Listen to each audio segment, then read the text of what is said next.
911. What is the address of your emergency? I gotta die. I can't feel my arm. 3101. I can't feel my arm.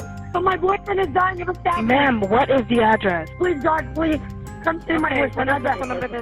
Baby, I'm so sorry. An Instagram celebrity becomes more famous when she starts modeling on OnlyFans and makes millions of dollars.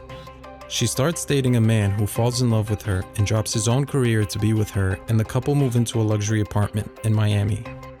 They lived a life full of partying and drinking, and it wasn't long before the relationship turned abusive and then led to murder. This is the case of Courtney Clenney. Courtney Clenney was born in Midland, Texas on April 21st, 1996. Her parents were entrepreneurs who owned many businesses and were able to provide her and her sister with a comfortable life. Growing up in Austin, Texas, Courtney stayed physically active and competed in many sports, including soccer, basketball, and gymnastics. By the time she was a teen, she shifted her focus from sports to fitness and eventually became a certified personal trainer and competed in bikini competitions. She made an Instagram account under the pseudonym Courtney Taylor, where she posted photos of herself working out and going to the gym. Her pictures attracted likes and followers and made her popular on the app. By her second year of college, Courtney decided that school wasn't for her, and she eventually dropped out. She wanted something different. She always wanted to be an entertainer and knew that she had the looks, physique, and the drive to make it happen. So she hired an acting coach and started appearing in TV commercials, music videos, landed small roles in movies, and even posed for Playboy magazine. By 2017, Courtney moved out to Los Angeles, California, seeking new opportunities to grow her career. She stepped up her social media presence and started posting more provocative photos that would attract more attention, and eventually reached over 2 million Instagram followers. She started landing sponsorship deals and became a brand ambassador for companies like Bang Energy Drinks, Manscaped, and The Chive. Courtney had elevated herself to celebrity status on the internet. That's when she discovered a new app that had just been released at the time called OnlyFans. OnlyFans is a subscription service that allows creators to post and sell explicit photos and videos and charge their followers subscription fees. Courtney recognized this as a great opportunity to make money, and she was right. Over the next few years, Courtney made millions of dollars on OnlyFans and became a star on the platform. She reached new heights, and by this point, she had it all: good looks, influence, fame, and fortune. She could pretty much have anything she wanted, including any type of man she was into. I'm Courtney Taylor, and I do OF for a living. OnlyFans. You got like 1 million followers or something? 2 million. Damn. You look like the type of girl that only dates like rich guys. Is that true? No, that's not true. I only date black guys. Especially black guys. Especially black guys. Let me clarify. I only date rich black guys. Okay, rich black guys. There we go.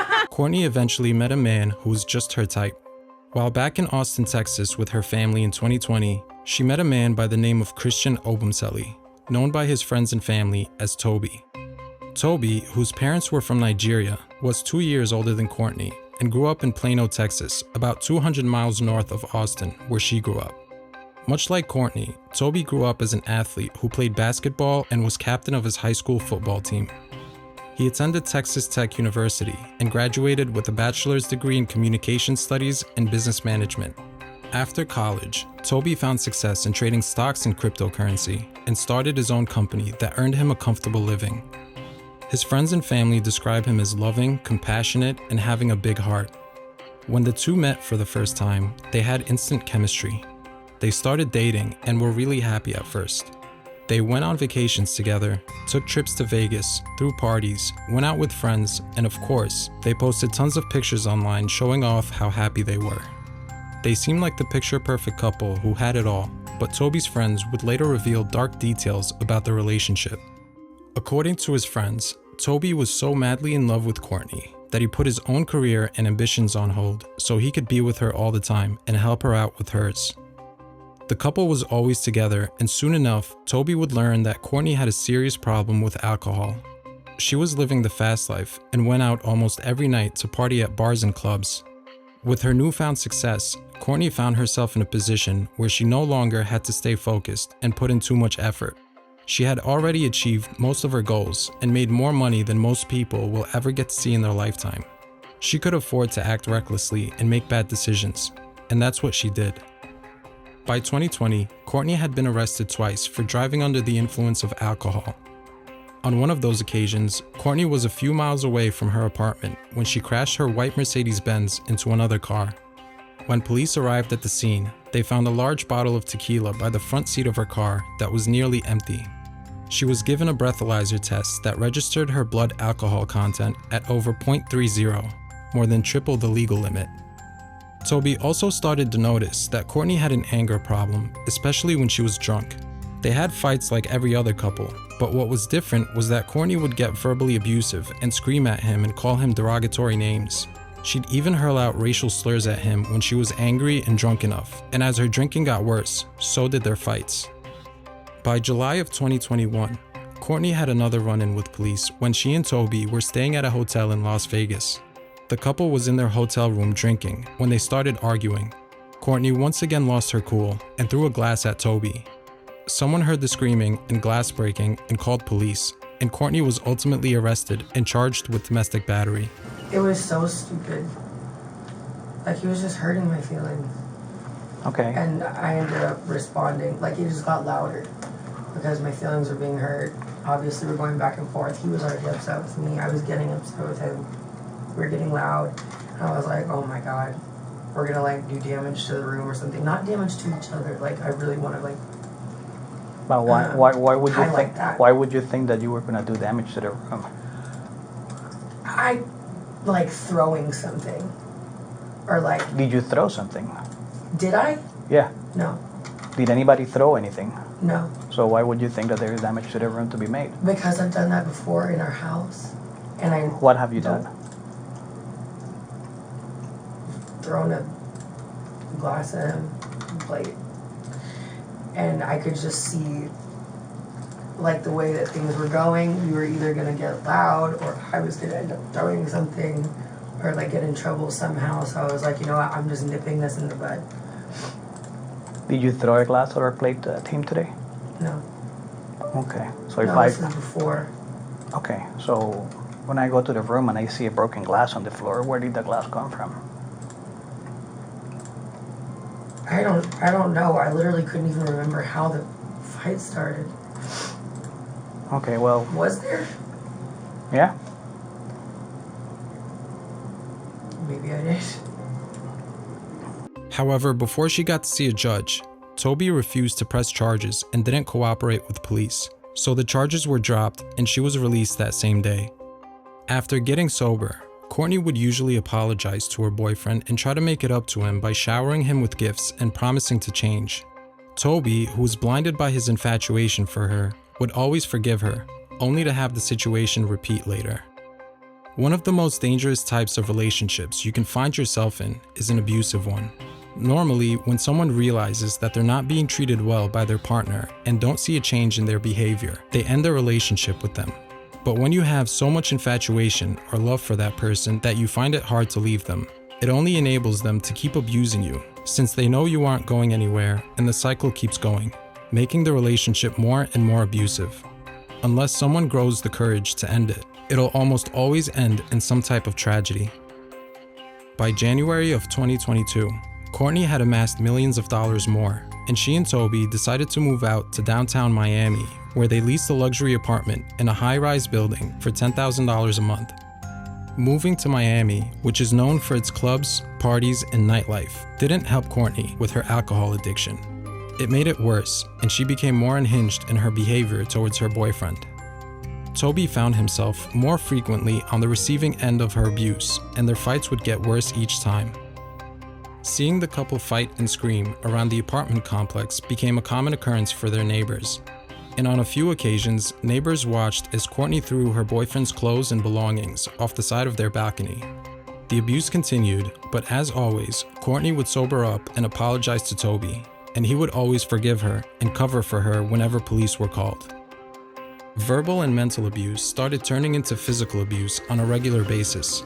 Courtney started hitting Toby every time they'd have an argument. Text messages that were later found on Toby's phone revealed that Courtney had even stabbed him a few times. One message reads, "The crazy thing about all of this is that yesterday when you stabbed me in the leg and you saw how bad it was hurting me, The next morning, I still woke up happy. I still gave you a good day, even though my leg was hurting because my girlfriend stabbed me. In another haunting message, Toby expresses his worry to Courtney that she might kill him the next time she got angry and stabbed him. Just letting you know, I woke up feeling like and feeling stupid. Not like stupid as in our relationship, but stupid as in like what I told you the other day. Is love going to kill me? Time after time, I tell you, hey, please, like you're hurting me, and yes, you'll say yeah, but then it just repeats. Like what if the knife sliced my lip and it wasn't by my beard, my cheek, my eye? What might happen next time? I pray there is no next time like that. February was the worst month I had so far. I got cheated on, I got called that word again, I got slapped in my stitches that has reopened multiple times and it's not healing fast enough. Memories of my girlfriend and I traveling are being thrown away. Toby knew that he was in danger. He should have ended the relationship, and in fact did so multiple times. But he'd always come back to his girlfriend after she'd promised him she'll change. The only change she ever made though was becoming more abusive toward him. By March of 2022, the couple broke up once again, and with Courtney being the breadwinner and paying the rent, she wanted Toby out of the apartment. When he refused to leave, she flew in her mother from Texas to stay with her in hopes of driving him out. Instead, Toby slept on a couch, and about a week later, when things started to calm down between the couple, Courtney's mother left the apartment and went back home. The next day, however, they had another fight in the lobby of their apartment building, which prompted the front desk security to call the police. I will happily, I don't care what happens, I don't want to ever Courtney, have to let deal me with ask you this this, again. for how long has it been sleeping in the apartment with you? At this apartment, I mean, we moved in together technically like 2 months ago, but it was 2 months my ago. name. It was my name. Forget about whose name is it. That's not the question I'm asking, okay? That's irrelevant. It really Yeah, I is, need to calm down. okay? Listen to me, answer my questions, please. Does he have property in the room, in the apartment with you? A lot of property, you said. He's been with you here for about 2 months, right? Has he on and off, or is he staying with you? For 2 months every day. Is staying with you for 2 months here with you?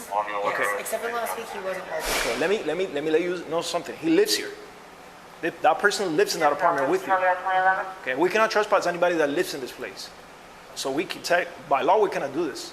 I know, I understand, and that's why I said I need to calm down. I'm just so frazzled, I can't believe it. If you want, you can answer your dad. I don't know if he knows state of Florida law, but that's the way it works. No, I understand, and that's I do understand that, and that is why I said, can I get a restraining order and get there first? Listen, my Because answer I have a was feeling I already he's answered that. crazy You enough got to it. go. Just go to the court and explain to them what happened. And you explain to them what you need. And if they grant it to you or not, I tell them you have to see a judge at court. Those type of restraining orders, they're granted by a judge. She tried to get police to force Toby out of her apartment, but they couldn't do that since he was living there. They told her if she wanted to get a restraining order, she'd have to get it through the court. After police left that night, things started to calm down between them and the couple made up before going to bed. But it was just a matter of time before they had another fight, and it wouldn't take long. The next day, on April 3rd, 2022, just hours after police left the couple, they were called back to their apartment, but this time, it was for a much more serious situation. One operator down. What is the address of your emergency? Hey, man, please. 3101. It's 130, so 130. Ma'am, listen to me. You need to stop screaming on the line and give me the address. 3101. You gotta die, I can't feel my arm. 3101. I can't feel my arm. Ma'am. So my boyfriend is dying of a stab. Ma'am, what is the address? What's that?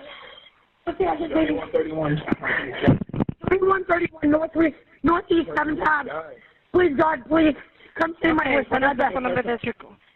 Baby, I'm so sorry. Baby. Ma'am, can you hear me? Nice. If you have a stab wound to his shoulder, can you sit down? What do you mean he has a stab wound on his shoulder, ma'am? Yes, he's bleeding from his shoulder. Get up. Listen, please, God, please, get up. Please, God, Listen, ma'am. I'm sending help. I need you to tell me exactly what happened.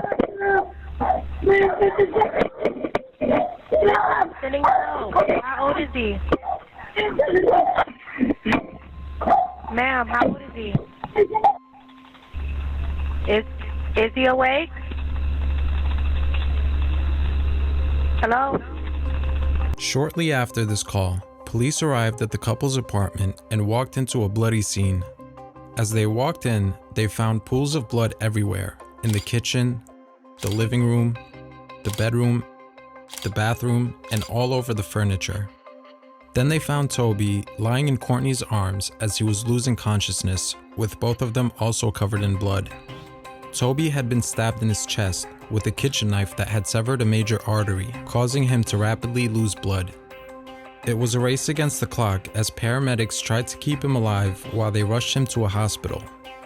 When they asked what happened, Courtney admitted to police that she stabbed him and was placed in handcuffs as police secured the crime scene.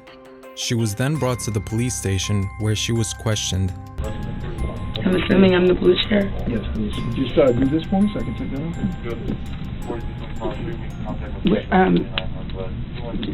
There's like a paper towel or tissue or anything. Yeah, we'll give me everything. I've been crying a lot. Thank you. I'm so sorry,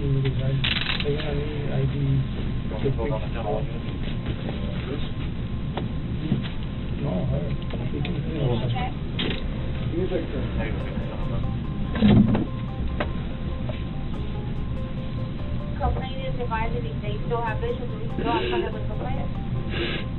Negative. The police are someone tonight, they finally stopped and they lost visibility. During the interview, Courtney tells police that she and Toby had made up after fighting the night before and that they woke up that morning on good terms. They made plans to take their dogs on a walk to the park after Courtney finished doing some chores.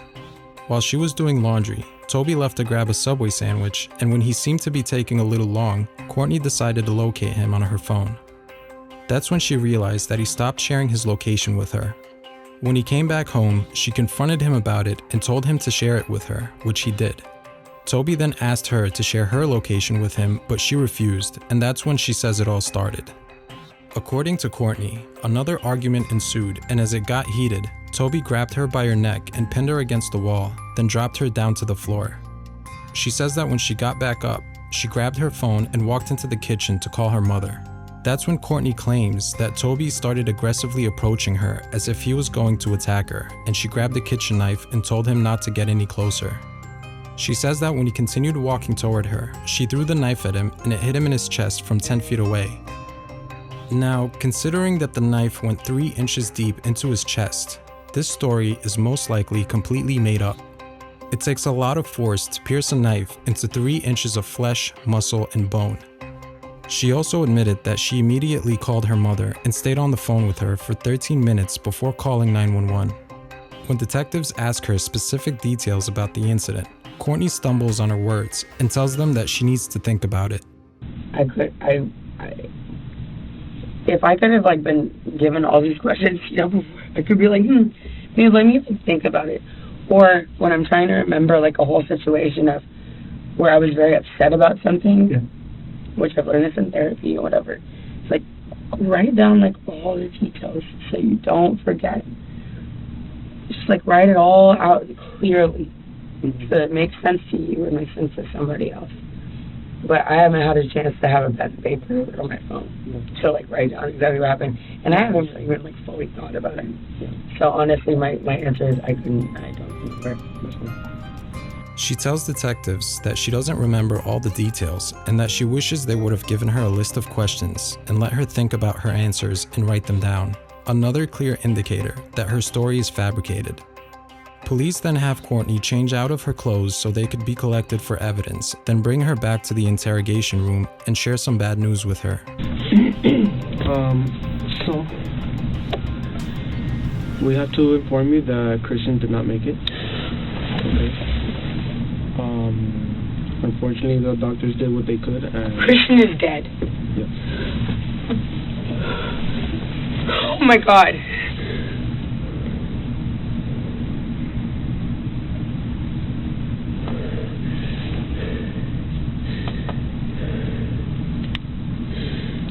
This is not real, right? Okay. There's no fucking way.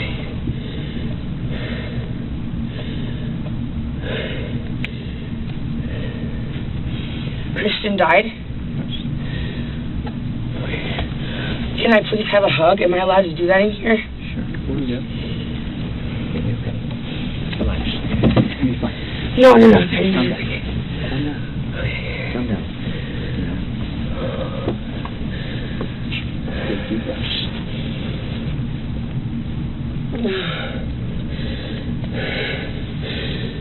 Just take deep breaths. You're gonna be okay? I need to hug my mom. I'll talk to your parents and get them over here. I cannot be left alone in like a room by myself. You won't be. After this. No, that's not true. That's not real, right? It is real. Christian is dead. Yes. They're not gonna lie. I know, I just can't believe it. I'll talk to your parents. I'm gonna get your parents here ASAP. Christian Obumseli died at the age of 27, just a week before his 28th birthday. Following this shocking news, Courtney was voluntarily admitted to a psychiatric hospital for a mental evaluation. She was released 2 days later, and despite her story not adding up, police concluded that she acted in self-defense and decided not to press charges against her, and Courtney was set free. The story garnered a lot of attention online and in the news. People were outraged that she wasn't going to face any consequences for killing Toby, and many speculated that there was a racial element as to why. It wouldn't take long for Courtney to go back to her old ways. She started drinking again and was spotted at a hotel bar where she was about to have some drinks with her father. There were other people at the bar, and as soon as they recognized who she was, they didn't hold back. I'll videotape her. Right now, you should go. Yeah, you should go. Because you just killed your boyfriend. Yeah, you did. Yeah, and yeah. Okay, cool. Toby's family was outraged that their son's killer was set free and allowed to live her life like nothing happened, and they hired a lawyer to help them get justice. To add insult to injury, while Toby's family was raising money through a GoFundMe to pay for his funeral and legal expenses, Courtney was out splurging and blowing millions of dollars. She moved back to Austin, where she bought a house near her parents for over $1.3 million. She also made 3 wire transfers to her father's bank account, totaling $1.2 million. But while Courtney was out living the high life, prosecutors were quietly gathering evidence and building a case against her. And on August 10, 2022, police arrested her and charged her with second-degree murder.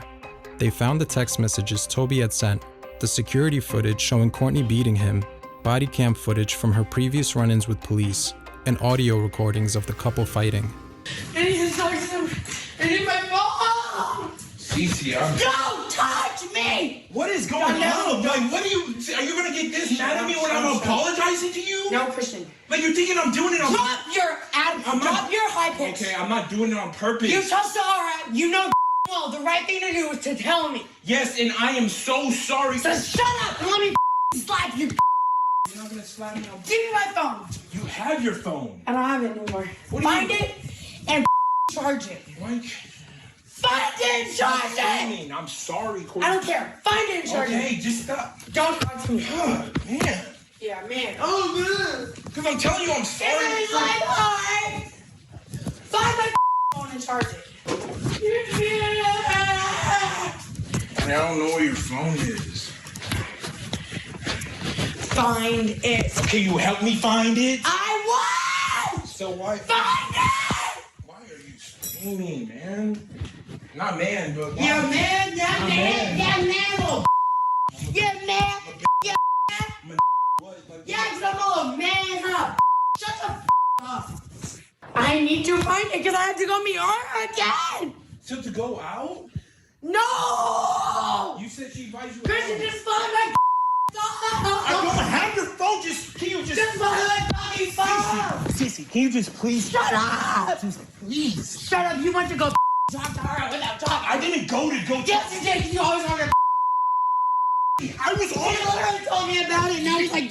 What are you talking You're son. I didn't go to talk to Ara. I was going on a bike ride. Like, what the? Get off of me! He's going to talk to Ara? Is this going to make you act like this? You literally talked to her without telling me! Courtney, I was on a bike ride and she passed me and I said, hi, you and Courtney are having a live chat. My bad, I forgot to tell you that. That doesn't make you to act and call me a You're a Yes, thank you. Coming from Courtney, thank you. I want you to get away from me! It also came to light that she'd previously tried to stab an ex-boyfriend and that she broke the jaw of a man she had an affair with after finding out that he was married. The most damning piece of evidence, however, was the medical examiner's report, which concluded that Toby's fatal wound could not have resulted from a knife being thrown at him, and that he must have been stabbed in his chest from close range. Now, based on the information you received that the defendant was alleged to have thrown this knife, do your observations support that? I'm not an expert in knife throwing. If the person who supposedly did this is an expert knife thrower, and the knife is the type of knife that you can throw, I guess that could have happened. Did you receive any information that the defendant was a knife thrower? No. So based on that fact that you did not receive that information, would it support that? No. And what would you expect to see a knife do if someone just flung it at somebody? Threw it the way a knife thrower throws it? No, someone that's not a knife thrower. It would just hit the body and bounce off. Now, as a result of this case, did you come to a cause, or did you make a determination as to the cause and manner of death? Yes. Could you please explain those to the court? The cause of death was stab wound of right subclavian artery. The manner of death was homicide. I have no further questions. The knife pierced Toby's chest, right above a tattoo he had of Courtney's name. Courtney was denied bail and is awaiting trial for the second-degree murder of Christian Obumseli. If convicted, she could face a sentence of up to life in prison.